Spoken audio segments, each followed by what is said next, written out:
Voor de morgen betiert zamelen de meiwerkers hadden van de Veenzenis in Veenhuizen.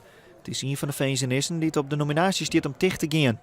Voor Wietse Kooistra uit Zwergenbosch is het belangrijk om te protesteren in Den Haag. Heel belangrijk. Het gaat om zijn baan. Niet alleen de gemeente, maar ja, voor honderden, misschien wel duizenden. Ik werk 10 jaar en gemiddeld werken de meesten hier toch gaat wel 20, 24 jaar. Dus ja, dat is verschrikkelijk zo.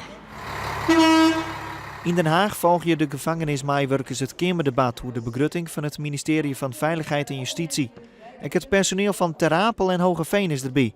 Er is een soort onrest over de berichten dat 11 van de 29 veenzenissen dichtmatten, met name in het noorden. Ik zie het in ieder geval dat er in ieder geval wat werkgelegenheid bloot hier in Noord-Nederland. Want het is niet alleen dat het bij het gevangeniswezen afneemt, maar ik oren Rijksorganisaties neemt het aan. Nou, dat maakt zich bezwaar genoeg. Ik denk dat het puur het Amerikaanse systeem dat we nu krijgen.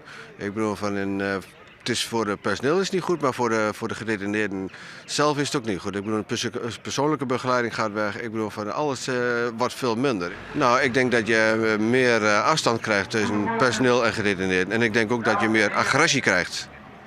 En de veiligheid staat wel voorop voor ons natuurlijk.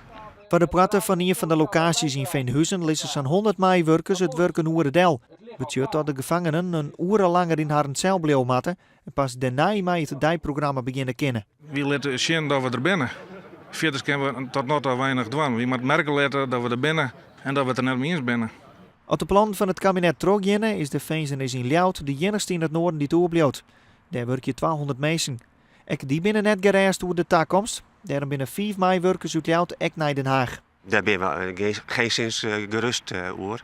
Want het kan samenwijzen dat in de onderhandelingen die nog plakvinden aasen, dus samen een uitruil wijzen kennen dat er mogelijk een oreninrichting die het nou op sluiten stiert, gaat en dat de PLO het sluiten wordt.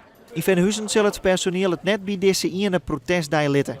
We gaan meer actie voeren. Ik bedoel, en welke acties dat zijn, dat weet ik niet. Maar ik bedoel, wij zijn hier nu mee begonnen. En wij houden niet eerder op voor dat wij echt ook weten en dat het duidelijk gezegd is dat het hier niet zo kan.